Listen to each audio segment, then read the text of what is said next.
girl Ruth, as usual. Welcome. How are you guys doing? Hope you all are doing amazing. This is your girl Ruth. I'm heading home from work. Okay, let's back out. I thought I did not even put my car in reverse and was trying to back out. So some folks wants to pass me by and I'm letting them go. They're trying to make their way to their cars and head home. We probably all had a night, you know, but the shift is over. That's the beauty, of going to work. Even though it gets busy, you're tired, blah, blah, blah. But at the end of the day, with God's help, you succeeded. No matter, it's not even just going to work. And say, oh, it's one way because you do not have a home unit, and unfortunately, it's like you have any family work wise. That's the reality. So you don't have any family work wise. Sometimes some hospitals or some floors, it's just human nature to do like selectiveness. Like my friend, I have built this bond with them, and I'm the charge nurse. So hey, I know my girl will give me good assignment. Yes, to get the patients that require more attention. You're the floaters because you don't know anybody there. You go there maybe like once in 2-3 weeks. So that is all part of the hassle of being a float nurse. But over time, you just get used to being thrown into stuff. And I did some travel nursing, so I got used to at a very early stage in my career to be thrown into some real mess. So is it okay? No. But I have learned to adapt. I have learned to not sweat it. I go to work. I don't care how ugly the shift looks like. I don't care how ugly the assignment looks like. Like I have all the patients are in more need of care. Now, if I see some safety issues, I will speak up. But if it's just, I kind of weigh my patient's acuity. Sometimes it's hard to get to know that at the start. But if I get reports and I see this patient, I've done that once in my career, where I had I have been given an assignment. And when I look at the condition, the main reason why I spoke up because of the way the assignment was spread out. Okay, I cannot be given multiple patients with probably some of them jumping out of bed or like confused. Then I have one on the other end, even though it's close to the nursing station, typically. But one on the other end of the hall, the other one on the other end of the hall, like running back and forth like that. I had to speak up. I'm like, I don't have problem with getting heavy patient load. I cannot be going back and forth between these two people like this. Somebody has to exchange with me. And they understood. So the charge nurse went out here and switched a patient with me. So sometimes you have to speak up. Because guess what? When those people hurt themselves, you're the one going to be, it's going to fall on you, number one. Number two, you have to stay behind writing all kind of RLs and stuff for incidents that happen. So you have to know and it could be even something worse. So if you see something that doesn't seem right, don't just, even though you could push yourself and do it anyway, but if it's a safety concern, you gotta speak up. Just because at the end of the day, it's your license. You work for it. You know how hard you work for it, so you don't want to let someone play with it, because it could happen a lot in the hospital setting these days, especially since COVID. We have a lot of shortages of nurses, even techs, to be frank. Like, people do not know how, some people, not everyone, don't know how valuable the techs are. Like, if you have a good tech, like the past 2 nights I've worked, I can tell anyone, my tech saved my night. Like, we all work together as a team. It was just beautiful. When you have a good tech, my goodness, your night is so awesome. Your night is so awesome. Because I used to work as a tech before I became a nurse, and I can say I was a very good tech, honestly. So I know what it's like to work with a good tech. And my last 2 nights, like I said in one of my lives, I think yesterday's live morning, I said I wasn't feeling well. I've been going through some stuff. So I am still not well, but I am gaining my bearings little by little. But I've been feeling a little bit down. So period. I have some family issues going on. So I've been feeling a little bit down, but God is there. God is good. God is in control. I have given it to God, and I will keep praying and keep doing what I gotta do, and God will do the rest. So I've been feeling really, really, really down that day. Even on how you call it? Was it Sunday? I almost call out. I almost did not go. Just that I don't like to call out, and I know how short they are at the hospital. So I just pushed myself, and I was like, God. And then the unit they sent me on that night, that was the reason why I even wanted to call out. But God is so faithful, and He has done it for me several times. So I just, like I said, I gave things to God. So that evening going to work, I told my husband and one of my very close friends, my children's play mom, I told her, I said, I'm not feeling good today. Like, I've been feeling real sad. But I'm just going to push myself. Like, just seeing I was sent to that unit, because I know how they do their patient ratio. I didn't want to go. I wanted to call out, honestly. But I say, you know what? I'm scheduled to work. I'm going to go out, and I'm going to give this shift to God. I'm telling you. I still had a heavy patient load, but I had a good tech. I'm telling you. Like, she was on top of her games. Like, she was ready to do her blood sugars on time. And I have like 3 4 patients with blood sugar check couple times. That girl did her blood sugars on time. I didn't even have to ask her a simple question like, have you done this, have you done that, her vitals. If she did her vitals, if it was abnormal, she would tell you like, oh, or she would message you and tell you, so it's a wrong patient, BP is high, it's so she would send it. Like, these are people, they still have good workers out there. Let me tell you, people that go to work, even if it's a hard shift, they want to work. And she's one of those. And the other one I work with tonight again, she was good. So God works in His own special way. So like I said, I just gave my shifts. I gave my entire life, you guys, my career, my everything, my children, my husband, my everything, my mom, my dad, my siblings, my cousins, my in-laws. I submit all of them to God every day in my prayer, because there's nothing He can do. So these 2 nights I thought would be really hard on me because I have my own burden I'm carrying. Was not bad at all. Was I busy? Yes. But it wasn't busy where I'm like, oh, I can't go back. I will not go back to work. Go ahead, sweetheart. Yeah, it wasn't that kind of shift, no. But anyway, let me turn the camera to the road so you guys can enjoy the road this morning. I've been chit-chatting with you a little bit. Yeah, have a good night. Busy but good night. Anyway, it is still cold here in Georgia, so I am just cruising to get home. See how beautiful the sunrise is, you guys. So I'm working my way to get home and just get some rest.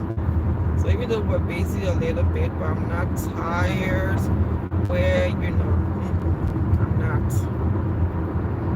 I feel good going home. I could even run a couple errands. You guys see the traffic? I am telling you, that's why I like This place I worked is not like the farthest away place, but it's the traffic going towards the hospital is the traffic is bad. Even in the morning, in the evening, same thing. I don't know what about this place. I know there's a lot of road constructions though. Like we passed by it, but you guys, I had a camera facing me, so you didn't get to see. They have a lot of road constructions and stuff, so that is causing the traffic when you go towards that direction. But going home, I don't usually anticipate traffic, but the road still seems busy compared to sometimes when I'm leaving for work. But it's not bad. It's kind of steady because we're moving. We're not staying in one place. We're moving and heading towards home. So that's really good. I'm gonna go home. I don't even know what to do. I didn't bring food with me last night. Like I brought food, but not like a whole meal. I brought snacks. I brought a bunch of snacks with me. So I didn't really take a full lunch. Like go out to sit and take lunch. I just sat right on my desk and charted and snack as I charted. That's what I did.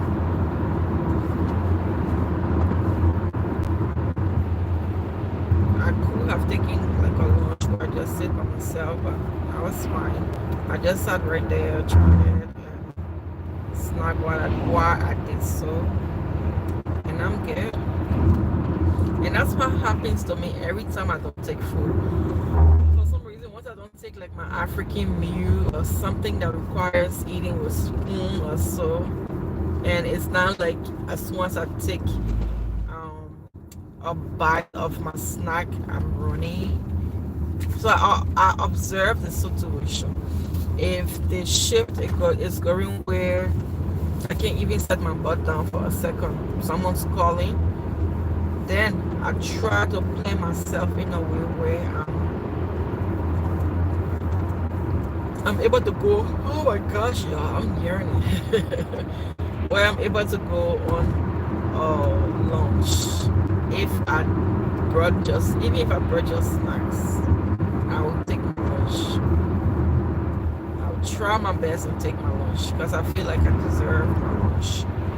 I'm working hard, and most times like that, when you're running, you get hungry really fast before you realize it. Like yesterday night, not all day before yesterday, because we're in a new day.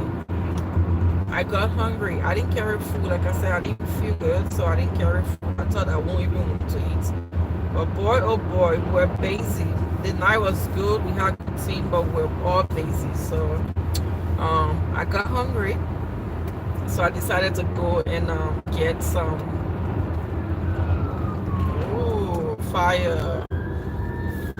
the fire truck rather. Where you going, y'all? There are men at work, or women at work too, though. Because nowadays, women are in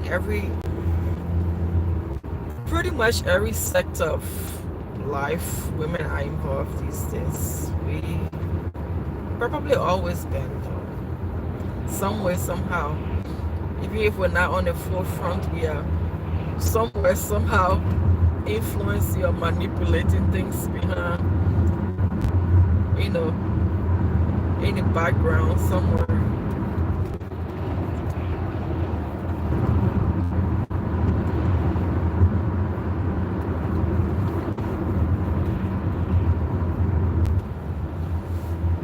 There's a beautiful lake on my left side of the road. I just passed by it. Beautiful, beautiful lake. There is an artificial one someone built. I don't know if it's ahead of me. I think I've passed it. I think. Don't quote me on it. Maybe it's still ahead. It's so pretty. The person built a house all the way in the back. It's like real the dream, man. Very pretty. They built a house in the back, and then the yard. It has like a roundabout. The cars come in from one way and you go out another way towards the same direction, but you have your own traffic, in out traffic. You do not have to reverse. It's just beautiful.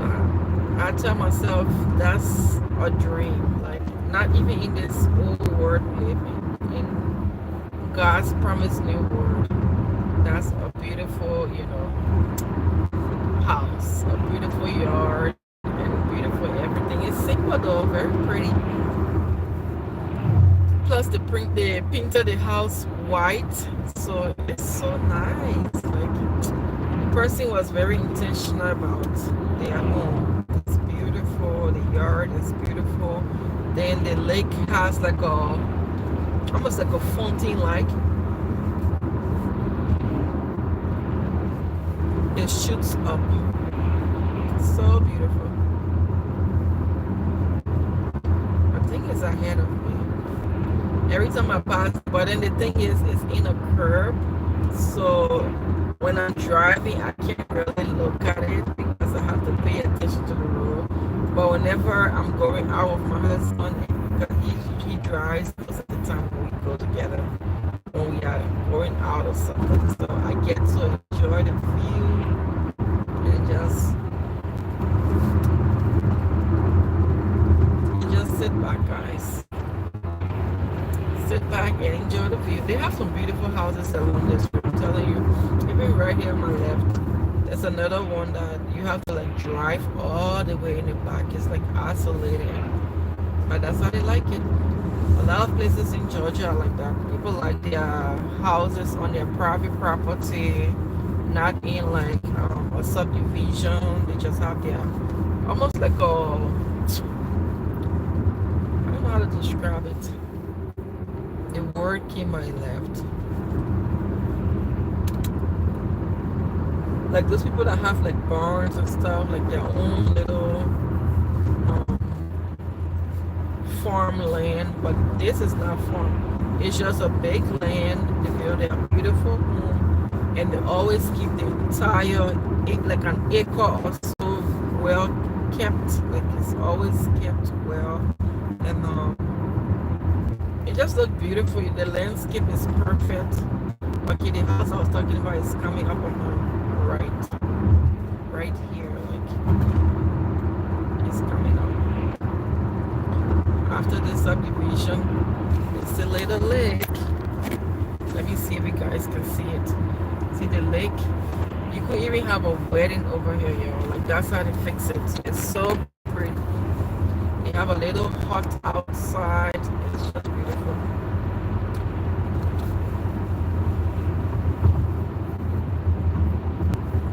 Humans, we are very creative. The brain God gave us is extraordinary.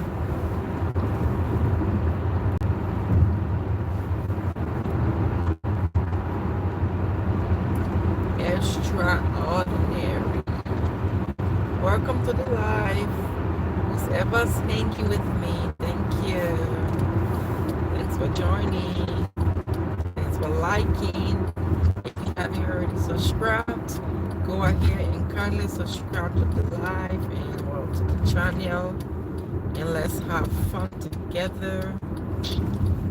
And we are heading towards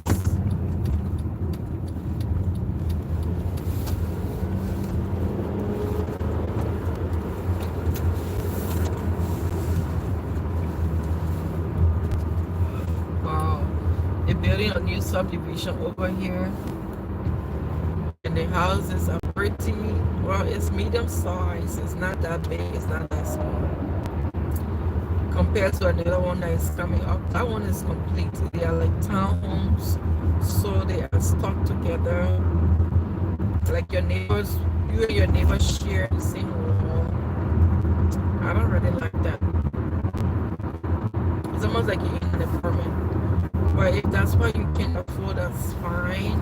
It's just like I feel in my mind, if I'm buying a home, just to have. But sometimes that can be like at least your startup, which is not bad.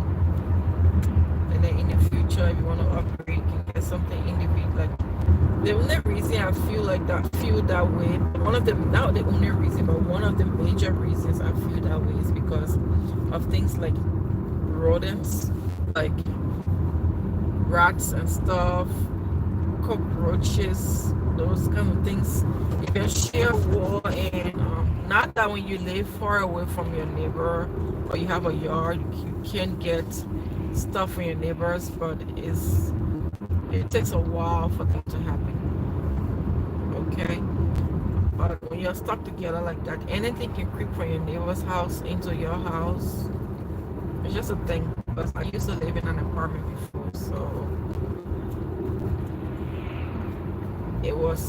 I felt it was an old apartment, number one, so maybe previous residents did not take care of it, and it got infested with roaches and stuff like that.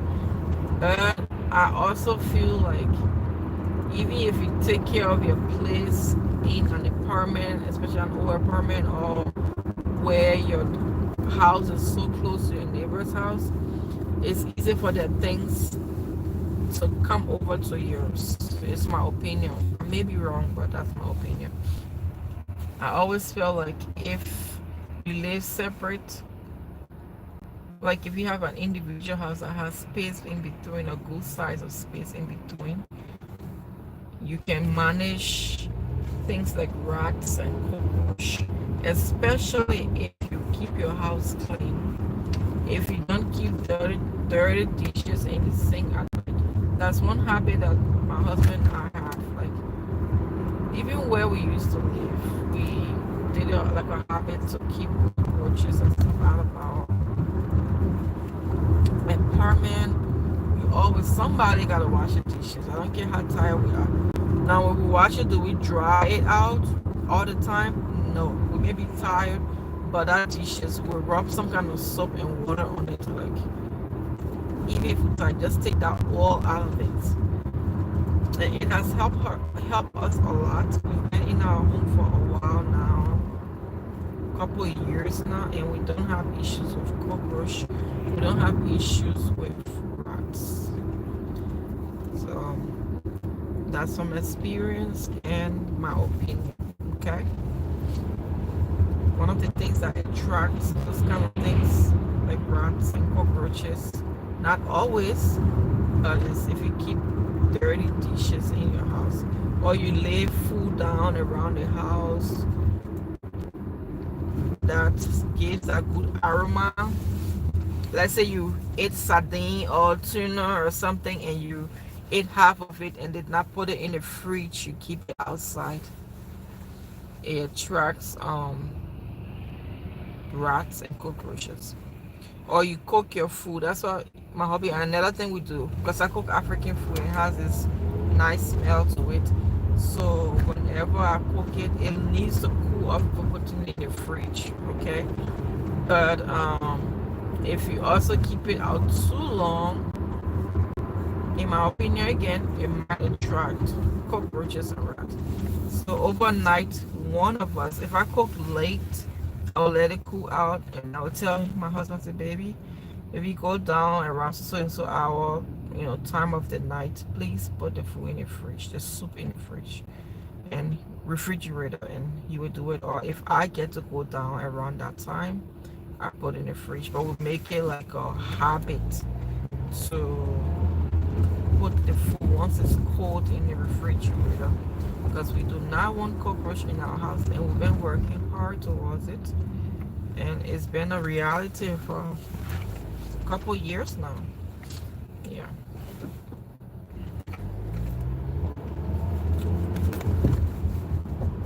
Sorry. Cockroaches freaks me out, like especially seeing it going in your dishes and stuff like that. It just creeps my skin, yo. I remember years ago, I visited someone, and I ate at their place and everything, not knowing, man, Well, but they wash the dishes right before serving it though, so I won't say anything negative about them. But when I went, because I have this kind of habit, I'm humble enough that if I go to your house, I'm not gonna sit there. You serve me, you feed me, then I let you wash it there. Like if I'm dressed up really cute, especially based on our relationship too, very cute, or in my white outfit or so, I may not go wash the dishes or so. But if I just on a regular visit at your house and you have dirty dishes, I'm humble that way. Well, I don't care. It's not gonna change my name. It's not gonna move my hand from on me. It's not like I came to your house to beg you for food. No. But even if I did, life happens. But so it's not like, oh, she's washing my dishes because she didn't have food to eat today. So no, that's not the relationship.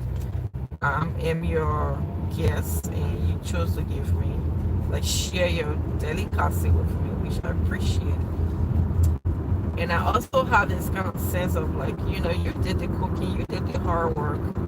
I think I can help with doing my own dishes. So I do that quite a bit. Honestly, I do that with my friends and stuff like that.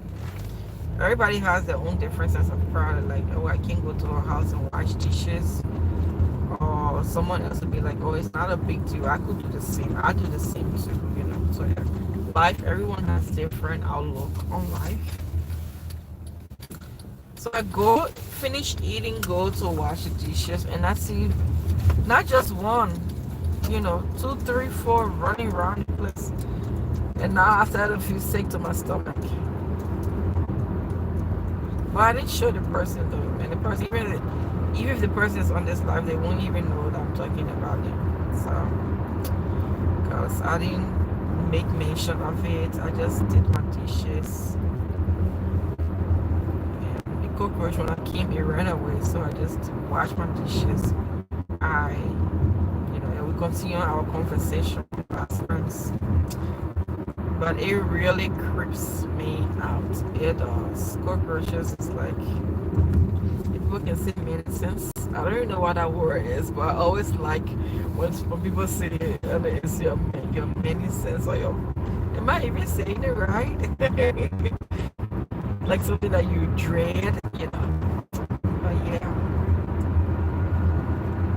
it's almost like my mom. I think I got it from my mom. My mom, I don't know if she's afraid of cockroach or not, but I know she's afraid of stuff like worms, those kind of things, insects.